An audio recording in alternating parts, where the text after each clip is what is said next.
मैंने एक फैसला किया कि मैं वैशाली से चुनाव लड़ूंगा क्योंकि 75 साल से वहां कोई बैकवर्ड दलित अल्पसंख्यक चुनाव नहीं जीता है बिहार के वैशाली से लोकसभा सीट से। मुझे हजारों लोगों ने अप्रिशिएट किया, लेकिन सबका एक ही सवाल है। आप लोग हमसे जुड़िए, कमेंट भी कर सकते हैं। सबका एक ही सवाल है, किस पार्टी से और पैसा कहां से लाएंगे? पार्टी और पैसा। मैं कुछ चीजें, ये बात सच है, ये आज की हकीकत है, लेकिन मैं कुछ चीजें आपके साथ शेयर करना चाहता हूं। हो सकता है कि आपको कपोल कल्पना लगे, हो सकता है कि आपको इस पर भरोसा न हो, लेकिन आप बड़ी संख्या में जुड़िए। वीडियो भी लगेगा और सोशल मीडिया पर चलना भी चाहिए। क्या इस देश में पैसा और पार्टी जरूरी है चुनाव जीतने के लिए? बेशक जरूरी है, मैं मानता हूं, लेकिन इसके बगैर भी रास्ता है। मैं एक एग्जाम्पल दे रहा हूं जो मैंने किया है। इस देश के लाखों करोड़ों दलित, पिछड़े, आदिवासी, अल्पसंख्यक बगैर पैसा के पढ़ाई करते हैं और नौकरी करते हैं। बगैर पैसा के बहुजन समाज के लोगों ने अपने पैर पर बिजनेस खड़ा किया है अपनी मेहनत से। राजनीति थोड़ी अलग है। मैं एक मीडिया का एग्जाम्पल देता हूं। 1000 करोड़ रुपए लगता है टेलीविजन चैनल चलाने में, 1000 करोड़। और जब सोशल मीडिया आया तो मैंने साबित कर दिया कि मीडिया सिर्फ पैसे से नहीं चलता है। सोशल मीडिया शुरू किया और आज पैरेलल नेशनल दस्तक टेलीविजन और अखबार के मुकाबले खड़ा और पूरा देश देख रहा है। मैं आपसे कहना यह चाह रहा हूं, बहुजन समाज को सीखना पड़ेगा, समझना पड़ेगा। आप बताइए, हमारी जाति क्यों बनाई गई थी? ओबीसी की 4000 जातियां, दलित समाज की दर्जनों जातियां। आज बहुजन समाज, मान्यवर साहब ने क्यों नारा दिया? क्योंकि हम जातियों में बटे हुए थे। संविधान जब लागू हुआ तो बाबा साहब ने हमको SC ST क्यों कहा? क्योंकि हम जातियों में बटे हुए थे। तो जिनके साथ छुआछूत था, भेदभाव था, उन जातियों को शेड्यूल कास्ट कहा। जातियों का समूह। शेड्यूल कास्ट मतलब क्या है? तमाम वो जातियां जिनके साथ व्यवहार हुआ, जिनको शूद्र माना गया, उनके साथ उनको SC कहा। तमाम आदिवासी समाज की जातियां, उनको ST कहा। और सबसे ज्यादा OBC की जातियों को, सबसे ज्यादा OBC में कुर्मी, कोयरी, कुशवाहा, यादव, सारी जातियों को OBC कहा। और आज सोचिए, आज हम कल तक जातियों में बटे हुए थे और हम पर राज किया जा रहा है। आज भी हम पार्टियों में बट गए और हम पर राज किया जा रहा है। आज बीजेपी क्या कर रही है? तमाम जाति के नाम पर नेताओं को अपने पाले में ला रही है और राज कर रही है। बिहार में चिराग पासवान क्या कहती है मीडिया की? ये पासवानों की पार्टी है और राज और बीजेपी गठबंधन कर रही है। आपकी कभी हैसियत नहीं होगी। आपको मान्यवर साहब की तरफ BSP, बहुजन समाज पार्टी बनाना होगा। राष्ट्रीय जनता दल, राष्ट्रीय पार्टी बनानी होगी। लेकिन समाज बटा हुआ है। मैं पिछले 10 साल से काम कर रहा हूं। लोग क्या कह रहे हैं मुझे कि बहुजन समाज के नेता एकजुट नहीं होते हैं, नेता एकजुट नहीं होते हैं, नेता एकजुट नहीं होते हैं।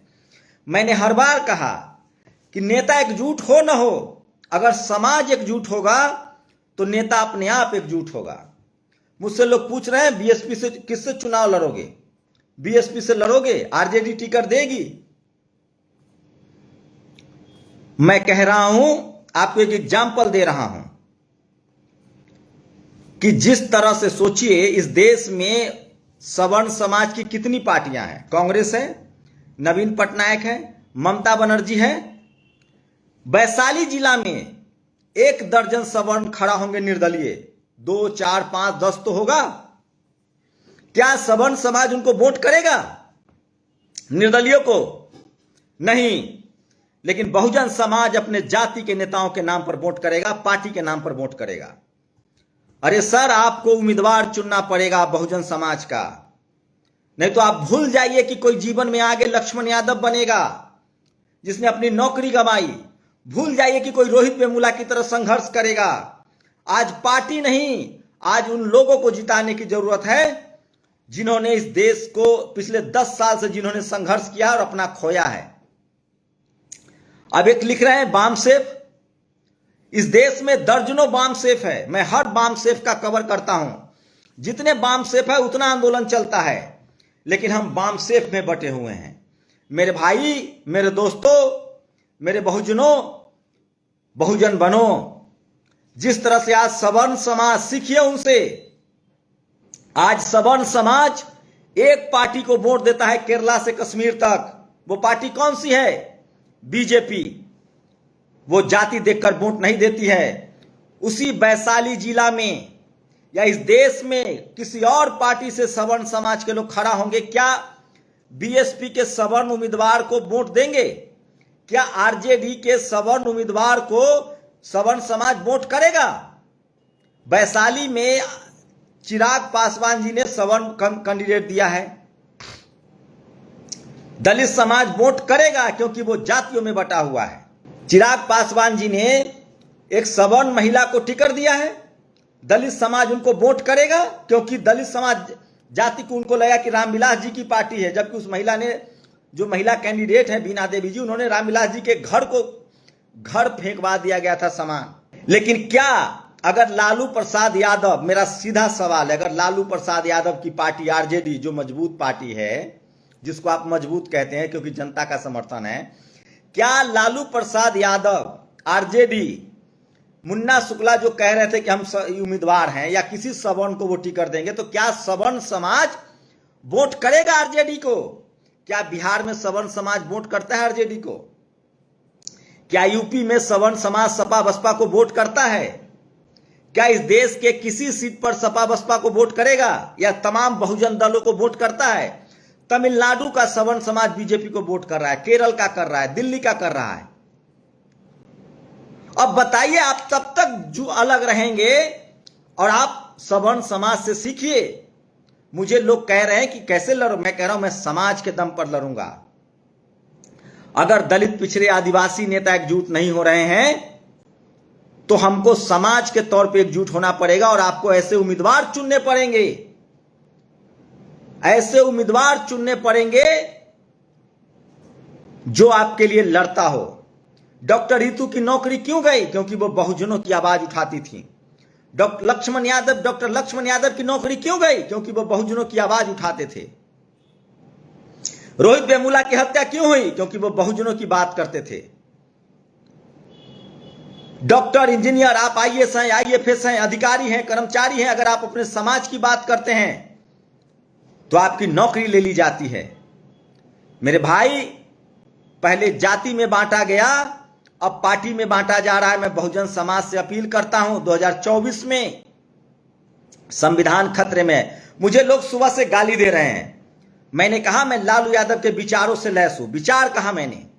मैं मायावती जी के विचारों से लैस हूं, मैं फूलन देवी के विचारों से लैस हूं, मैं कर्पूरी ठाकुर के विचारों से लैस हूं।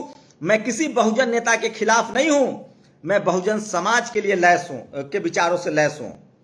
रामविलास पासवान जी के विचारों से लैस हूं, बहुजन मान्यवर कांसी राम साहब के विचारों से लैस हूं, जगदेव बाबू के विचारों से लैस हूं।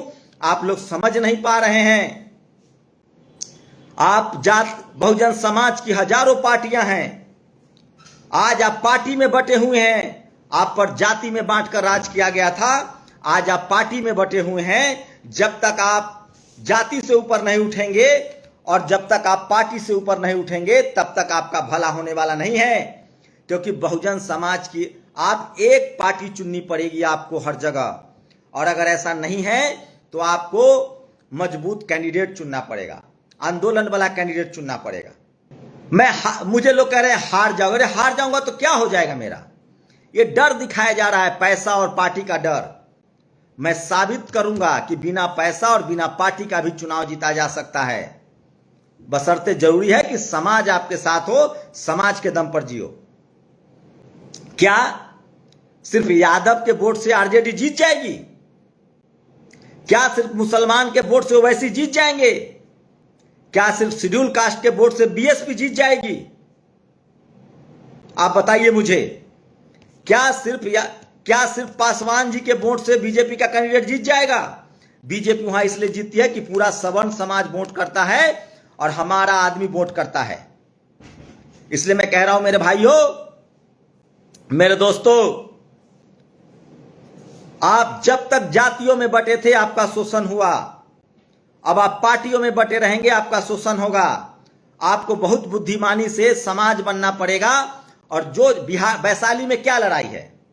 मैं बिहार में आरजेडी के खिलाफ नहीं हूं, मैं यूपी में बसपा सपा के खिलाफ नहीं हूं, मैं बहुजन समाज के किसी पार्टी या किसी नेता के खिलाफ नहीं हूं, लेकिन मैं जनता को देख रहा हूं, जो जातियों में बटे हुए थे वो अब पार्टियों में बट रहे हैं और गाली गलौज कर रहे हैं एक दूसरे को। मान्यवर कांसीराम साहब का जितना योगदान है, मायावती जी का जितना योगदान है, लालू यादव का भी उतना योगदान है, मुलायम सिंह यादव का भी उतना योगदान है, रामविलास पासवान जी का भी उतना ही योगदान है। आप जातियों में मत मटिए। बहुत होशियारी से यूपी में क्यों बीएसपी हार रही है? क्योंकि बहुजन समाज के लोगों को यूपी में भी मुझे मत वोट दीजिए। मैं रोज आपसे बात करता हूं, आज भी बात कर रहा हूं, मुझे मत वोट दीजिए। मुझे एमपी बनने का शौक नहीं है। तो मैं वैशाली मेरा गृह जिला, मैं इसलिए जा रहा हूं क्योंकि वहां 75 साल से कोई दलित पिछड़ा अल्पसंख्यक चुनाव नहीं जीता है और मैं ये गुमान तोड़ना चाहता हूं। आप तब तक नहीं जीतेंगे क्योंकि आपकी पार्टी, जाति में आपकी पार्टी बदल दी गई है। आप सब अपनी जाति के हिसाब से पार्टी पकड़ के बैठे हुए हैं। आपको सवर्ण समाज से सीखना होगा। ब्राह्मण समाज, राजपूत समाज, कायस्थ समाज, 10% की आबादी है सवर्ण समाज की, और वो इसलिए चुनाव जीतते हैं क्योंकि उन्होंने एक पार्टी चुन रखी है। आपको होशियारी से फैसला करना पड़ेगा और जो जहां बहुजन मजबूत होगा वहां उसको संसद भेजना पड़ेगा। कहीं आरजेडी मजबूत होगी, कहीं सपा मजबूत है, कहीं बसपा मजबूत है, कहीं जेएमएम मजबूत है। ऐसे आपको चुनना पड़ेगा, नहीं तो आप टुकड़ों में बटे रहेंगे। और आप जो ये कहते हैं ना कि नेता क्यों नहीं एकजुट हो रहे हैं, क्योंकि उनका स्वार्थ आपके स्वार्थ से बड़ा है। आप जाति का स्वार्थ है, उनको पद का स्वार्थ है। नेता कभी एकजुट नहीं होगा, बहुजन समाज को एकजुट होना पड़ेगा। और पार्टी और पैसा के दम पर जब तक चुनाव होगा, बहुजन समाज के तमाम वो लोग जो संघर्ष कर रहे हैं सड़कों पर, वो नहीं संसद पहुंच पाएंगे। कोई रामविलास पासवान अब नहीं बन पाएगा, कोई मान्यवर कांसीराम साहब नहीं बन पाएगा, कोई मायावती जी नहीं बन पाएंगी। क्या पैसे और पार्टी के नाम पर चुनाव होता तो मान्यवर साहब राजनीति बना पाते? उन्होंने तो पैसा भी नहीं था, पार्टी भी नहीं थी, दोनों क्रिएट किया। भाइयों, दिमाग लगाओ। जो जहां मजबूत है वहां चुनाव जिताओ। अपने लोगों को पहचानो, एक एग्जाम्पल से समझो। उसी वैशाली में कम से कम 5-10 तो खड़ा होंगे सवर्ण समाज के लोग, लेकिन सवर्ण समाज का वोट कहां जाएगा? एनडीए को जाएगा। मैं क्यों विरोध कर रहा हूं? मैंने क्यों फैसला लिया कि मैं चुनाव लड़ूंगा? क्योंकि वहां किसी गैर सवर्ण को टिकट नहीं मिल रहा था। अगर चिराग पासवान भी किसी ओबीसी को टिकट देते, एससी को टिकट देते, तो मुझे कोई जरूरत नहीं थी। आरजेडी भी अगर एससी एसटी ओबीसी को टिकट देती तो मुझे जरूरत नहीं थी। मेरा सवाल है कि 75 साल से बहुजन क्यों नहीं? 90% आबादी है हमारी। हम जातियों में बटे हुए थे, अब पार्टियों में बट गए हैं। मेरी हाथ जोड़कर गुजारिश है आप लोगों से, उन लोगों को चुनिए जाति और पार्टी से ऊपर उठकर, जो आपके लिए संघर्ष कर रहे हैं, जो नौकरी जिनकी चली गई, जिनको जेल में डाला गया है, जो 365 दिन अपने आप के हक अधिकार के लिए लड़ रहे हैं। क्या कोई जाति अकेले चुनाव जिता लेगी? क्या कोई पार्टी अकेले चुनाव जीत सकती है जब उसका समाज साथ हो? आज बीजेपी चुनाव इसलिए जीत रही है क्योंकि इस देश का सवर्ण समाज एक मुश्त उसको वोट दे रहा है। आप जब तक जाति से ऊपर हम लोग जाति से ऊपर उठकर जब तक एससी एसटी ओबीसी नहीं बनेंगे, आज हमारे पार्टी के नेता एकजुट नहीं है। आज स्थिति यह है कि अगर आप आरजेडी से टिकट लेते हैं तो बीएसपी नाराज होगी। बिहार में आरजेडी मजबूत है, इसमें कोई दो मत नहीं है, लेकिन वो भी तभी मजबूत है जब उसको मुस्लिम समाज का वोट मिल रहा है, ओबीसी का वोट मिल रहा है, दलित समाज का वोट मिल रहा है। आज सपा बसपा यूपी में कमजोर है क्योंकि अलग अलग लड़ रहे हैं। आप मेरे सवालों का जवाब दीजिए। क्या सपा बसपा एक साथ लड़ती तो चुनाव नहीं जीता जा सकता था? जीता जा सकता था। लेकिन क्या है, आज सपा और बसपा के लोग आपस में लड़ रहे हैं। मैं कह रहा हूं, अरे इन्होंने गठबंधन नहीं किया तो आपके पास रास्ता है। आप दोनों लोग आप लोग तय कीजिए कहां सपा जीत रही है, कहां बसपा जीत रही है, वहां जिताइए। मैं किसी पार्टी का गुलाम नहीं हूं, मैं इस समाज का गुलाम हूं। मैं बाबा साहेब फूले पेरियार अंबेडकर के विचारों का गुलाम हूं। मुझे किसी बहुजन नेता से कोई आपत्ति नहीं है, न लालू यादव से आपत्ति है, न मायावती जी से आपत्ति है। इन लोगों ने संघर्ष किया है। ये लोग कभी अमीर घर में पैदा नहीं हुए थे, गरीब घर में जन्म लिया, संघर्ष किया, राजनीति की, समाज को दिशा दिया है। इसलिए दोस्तों, आज आपका फायदा उठाया जा रहा है जाति के नाम पर, और जाति के नाम पर, पार्टी के नाम पर। बीजेपी क्या कर रही है? कांग्रेस क्या करती थी? कांग्रेस ने भी 70 साल यही किया, बीजेपी यही कर रही है। छोटे छोटे बहुजन समाज की पार्टियों को अपने साथ मिलाकर आपके अधिकार छीने जा रहे हैं। क्या बीजेपी गठबंधन में जो पार्टियां शामिल है, क्या वो बहुजन समाज का अधिकार बचा पा रही है? नहीं। मैं फिर कह रहा हूं, मैं इसलिए चुनाव लड़ने जा रहा हूं क्योंकि मुझे समाज मेरे साथ है। मैं इसलिए कह रहा हूं, आपको होशियारी बरतनी होगी, सवर्ण समाज से सीखना पड़ेगा। जाति नहीं, पार्टी नहीं, हालात बहुत बुरे हैं। जो जहां मजबूत होगा वहां उसको चुनाव जिताइए। यूपी में जहां सपा मजबूत है, सपा को जिताइए। जहां बसपा मजबूत है, वहां बसपा को जिताइए। और वैशाली मैंने इसलिए तय किया क्योंकि वैशाली में 75 साल से कोई बहुजन नहीं है। और मैंने इसलिए तय किया कि मुझे लोग घर घर में जानते हैं। इस देश का हर दलित, पिछड़ा, आदिवासी, अल्पसंख्यक, किसान जो सोशल मीडिया पर है, जो टीवी नहीं देखता है, जो बहुजन आंदोलन से जुड़ा, वो मुझे जानता है। इसलिए मैंने तय किया। आप लोग कह रहे हैं किस, मैंने एक वीडियो, आज मैं लालू यादव के विचारों का समर्थक हूं, मान्यवर साहब के विचारों का समर्थक हूं, मायावती जी के विचारों का समर्थक हूं, फूलन देवी के विचारों का समर्थक हूं। और ये आपको हंसेंगे, अरे दशरथ मांझी को भी हंसते थे जब उन्होंने कहा था पहाड़ काट दूंगा। मैं फिर कह रहा हूं, मैंने अकेले दम पर 1000 करोड़ में टेलीविजन चैनल खड़ा होता है। मैंने सोशल मीडिया खड़ा किया, बहुजन मीडिया खड़ा किया, और 1000 लोग आज सोशल मीडिया चला रहे हैं, परिवार भी चला रहे हैं, और समाज को दिशा भी दे रहे हैं। आपकी खबरें भी पहुंच रही है। और मैं राजनीति में भी वो रास्ता बनाऊंगा कि बहुजन समाज के वो तमाम लोग जो लड़ते भिड़ते हैं, जो अपनी जिंदगी खतरे में डालते हैं, जो सड़क पर संघर्ष करते हैं, वो अब राजनीति में आने से डरेंगे नहीं। क्योंकि चुनाव सिर्फ पैसे और पार्टी के दम पर नहीं जीता जा सकता है, चुनाव जनता के दम पर जीता जा सकता है। और वैशाली की बहुजन समाज की जनता, चाहे वो दलित हों, चाहे वो पिछड़े हों, चाहे वो अल्पसंख्यक समाज के लोग हों, चाहे वो यादव समाज के लोग हों, कुशवाहा समाज के लोग हों, ओबीसी समाज के लोग हों, निषाद समाज के लोग हों, वो तमाम समाज के लोग वोट करेंगे। क्योंकि 75 साल की उनको भागीदारी नहीं मिली है। जब तक आप जातियों में बटे हुए थे, आपकी जाति बनाई गई थी शोषण के लिए। और आप जो चाहते हैं कि पार्टी एकजुट हो, और अगर पार्टी एकजुट नहीं होता है तो जनता, बहुजन समाज एकजुट हो और वो चुनाव जीता है। इस दम पर, इस गुमान पर वैशाली जा रहा हूं कि मेरा समाज एक साथ है, मेरा समाज एकजुट है, और मैं किसी भी बहुजन नेता के खिलाफ न था, न हूं, न रहूंगा। और वो एक दिन में एकजुट हो जाएंगे अगर बहुजन समाज एकजुट हो गया। मैं लिख के दे रहा हूं मेरे दोस्तों, जब तक जातियों में बटे थे तब तक तुम्हारी दुर्दशा हो रही थी, पार्टियों में बटे रहोगे तब तक दुर्दशा होगी। बहुत ध्यान से समझना पड़ेगा। और जो जहां जीत रहा है, जहां आपके उम्मीदवार नहीं है, वहां आपका कोई निर्दलीय ईमानदार मिले तो उसको जिताओ। हमारा विरोध क्यों है? मुन्ना शुक्ला ने कहा मैं संभावित उम्मीदवार हूं, सब बात तय हो गई, और उसने जाति सूचक शब्द कही। उसके बाद जब हम लोगों ने वहां रिसर्च किया तो पता चला कि 75 साल से कोई उम्मीदवार ही नहीं है। लेकिन मैं वैशाली की बात नहीं कर रहा हूं। जब सवर्ण समाज एक पार्टी को वोट दे सकता है तो बहुजन समाज भी एकजुट होकर जो जहां से जीत रहा है वहां से जिताइए। नहीं तो 15% मुस्लिम समाज अकेले ओवैसी जी को भी नहीं जिता सकता है। सिर्फ शेड्यूल कास्ट के 25% समाज बीएसपी को नहीं जिता सकता है। सिर्फ 12% का यादव समाज आरजेडी को नहीं जिता सकता है। कोई भी एक जाति चुनाव नहीं जीत सकती है।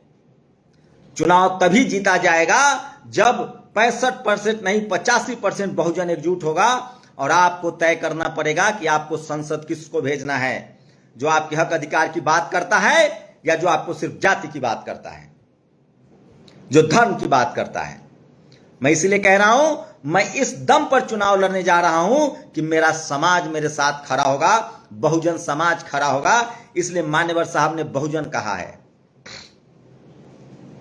मैं फिर कह रहा हूं, पार्टी और पैसा के नाम पर कभी बहुजन समाज की पार्टियां चुनाव नहीं जीत सकती है, न कभी समाज कैंडिडेट जीत सकता है। न हमारे पास पैसा है, हमारे पास हजारों पार्टी बनी हुई है, न कभी बहुजन नेता एकजुट होंगे, तो कम से कम जनता एकजुट हो जाए। आप लोग अपनी प्रतिक्रिया जरूर दीजिए। बड़ा लंबा समय रोज इसी तरह से आपके सवालों का जवाब दिया करूंगा, और मैं किसी भी बहुजन नेता के खिलाफ नहीं हूं। और मैं फिर कह रहा हूं, यह बहुजन समाज के लिए बहुत खतरनाक है। अपने ही लोगों की आलोचना करना, अपने ही लोगों को पैर खींचना, यह मानवीय स्वभाव नहीं है, पिछड़े समाज का स्वभाव है। इसलिए हम पिछड़े हैं। क्या सवर्ण समाज किसी भी दूसरे पार्टी बीजेपी को वोट करता है? बहुजन समाज को भी अपना वोट जहां जहां जो बहुजन जीत रहा है और जो संघर्षों से निकल कर आया है, उसको देना पड़ेगा। तभी आप लोग जाकर इस देश में अपना संवैधानिक अधिकार बचा पाएंगे। नहीं तो पहले आप जातियों में बटे हुए थे, अब फिर आप पार्टियों में बट गए हैं और आपकी हार निश्चित है। मैं इसीलिए कह रहा हूं कि बहुजन समाज के लोगों एकजुट हो जाओ। धनबल, पैसा और पार्टी, इससे ऊपर उठकर उन तमाम लड़ने वाले लोग जो सड़कों पर लड़ रहे हैं, उनको भेजो। और बात रही पैसे की, तो लालू यादव अमीर नहीं थे, मायावती जी अमीर नहीं थी, मान्यवर साहब अमीर नहीं थे, जगदेव बाबू अमीर नहीं थे, फूलन देवी अमीर नहीं थी, शरद यादव अमीर नहीं थे, जगदेव बाबू अमीर नहीं थे, रामस्वरूप वर्मा अमीर नहीं थे, सोनेलाल पटेल अमीर नहीं थे। बहुजन समाज के लोग जब तक एकजुट नहीं होंगे, तब तक हम नहीं जीत सकते। और इसलिए मुझे वैशाली के समाज पर भरोसा है, मुझे वैशाली के बहुजन समाज पर भरोसा है। इसीलिए ना मुझे पैसा चाहिए, धन बल के खिलाफ चलेगा बहुजन। मैं बहुजन समाज के लोगों से अपील करता हूं, संविधान खतरे में है, सोचिए। और मुझे भरोसा है बहुजन समाज एकजुट है। बहुजन नेता एकजुट होना हो, बहुजन पार्टी एकजुट होना हो, बहुजन समाज एकजुट है। और उन तमाम जगहों से बहुजन समाज के उन नेताओं को चुनाव जिताइए जो आपके संवैधानिक अधिकार के लिए लड़ते हो। मैं फिर कह रहा हूं, वैशाली में चलेगा बहुजन। और मुझे किसी बहुजन समाज, वो लोग जिनको सवाल पूछना चाहिए बीजेपी से, जिनको सवाल पूछना चाहिए सरकार से, सपा वाले बसपा से, बसपा वाले सपा से, आरजेडी वाले एलजेपी से, एलजेपी वाले आरजेडी से पूछ रहे हैं, और मजा कोई और मारेगा। एलजेपी से जीता तो भी सवर्ण, आरजेडी से जीता तो भी सवर्ण। आप सोचिए, आप कल्पना कीजिए, बीजेपी भी 50% टिकट दे रही है सवर्णों को, कांग्रेस भी टिकट दे रही है सवर्ण समाज को। अरे बीजेपी ने तो बिहार में 17 में 10 सवर्ण समाज को टिकट दिए हैं। आप दीजिए वोट। चिराग पासवान जी सवर्ण उम्मीदवार उतार रहे हैं, आरजेडी भी सवर्ण उम्मीदवार उतारेगी। मैं फिर कह रहा हूं, आप जातियों में बटे थे, अब पार्टियों में बढ़ जाएंगे। आपको बहुजन समाज को मैं नेताओं से नहीं बता सकता हूं, मैं उनको, न मेरी हैसियत नहीं है नेताओं को समझाने की, और न मैं समझाना चाहता हूं। जिस दिन हमारा समाज समझ गया, समाज एकजुट हो गया, नेता तो लकड़ी की तरह सीधे हो जाएंगे। न मैं किसी बहुजन नेता के खिलाफ हूं, न बहुजन नेता के साथ हूं, मैं बहुजन समाज के साथ हूं। और मुझे 10 साल से जो मैंने काम किया है, जो घर घर मुझे 25 करोड़ लोग देख रहे हैं, उन बहुजन समाज पर भरोसा है। बिहार के 5 करोड़ लोग मुझे जानते हैं, नाम से जानते हैं, चेहरा से जानते हैं। और हर लोकसभा के क्षेत्र के 5 से 7 लाख लोग मुझे जानते हैं जो बहुजन समाज के हैं। मुझे उन पर भरोसा है। न मैं किसी बहुजन नेता के खिलाफ हूं, न मैं बहुजन पार्टी के खिलाफ हूं। मैं बहुजन समाज की एकजुटता के पक्ष में हूं, बहुजन समाज के पक्ष में हूं। और मैं फिर कह रहा हूं, ये बहुजन समाज को तय करना है कि संसद कौन जाएगा। वोट हमारा, राज तुम्हारा नहीं चलेगा, नहीं चलेगा। इसलिए आपस में मत लड़ो दोस्तों, समय बहुत खराब है। ये जो नाव में छेद हो गई है, हम सब अपनी पोटली लेके बैठे हैं, नाव डूबेगा तो सब डूबेगा। इसलिए जरूरत है बहुजन बनने की, एक दूसरे का हाथ पकड़ने की, और जो जहां से जीत रहा वहां से जिताने की। मैं वैशाली इसलिए आ रहा हूं क्योंकि पिछले 75 साल से कोई दलित, पिछड़ा, आदिवासी, अल्पसंख्यक चुनाव नहीं जीत पाया है। 90% आबादी है SC ST OBC की, आज पार्टियां 50% टिकट नहीं दे रही है। इसलिए समाज बनिए, और मुझे वैशाली के जनता पर भरोसा है, बहुजन समाज पर भरोसा है, और वो जरूर एक मुश्त वोट करेंगे। सीखिए सवर्ण समाज से। आज सवर्ण समाज ममता बनर्जी को वोट नहीं देता है, नवीन पटनायक को वोट नहीं देता है, कांग्रेस को वोट नहीं देता है, बीजेपी को, सिर्फ बीजेपी को वोट करता है। हम जातियों में बटे रहेंगे, हमारे नेता पार्टियों में बटे हैं, और उनके समर्थक पार्टियों में बटे हैं। इसलिए बहुजन समाज के लोगों, बहुजन बनो, एकजुट हो जाओ, और जो जहां से जीत रहा है वहां से जिताओ, और ऐसे लोगों को संसद भेजो जो आपके संवैधानिक अधिकारों की रक्षा के लिए कुर्बानी देने के लिए तैयार रहे। बाबा साहब निर्दलीय चुनाव जीत कर आए थे तो कानून मंत्री के पद से इस्तीफा दिए थे, तब उनमें ताकत थी। मैं सिर्फ यह चाहता हूं कि वैशाली से इस बार बहुजन, और उस बहुजन सड़क वाले, संघर्ष वाले बहुजन को चुनिए, जो सड़कों पर संघर्ष करता हो, जो आपके संवैधानिक अधिकार को बचाता हो, जिसने अपनी नौकरी खतरे में डाली हो, जिसने अपना जीवन खतरे में डाला हो। नेशनल दस्तक की आपसे गुजारिश है कि अगर इसको बचाना चाहते हैं तो नेशनल दस्तक को सब्सक्राइब करने के लिए रेड कलर के सब्सक्राइब बटन को दबाएं, फिर बेल आइकन की घंटी दबाएं। नेशनल दस्तक को बचाने के लिए बहुत जरूरी है कि हर खबर को शेयर करें, लाइक करें, कमेंट जरूर करें।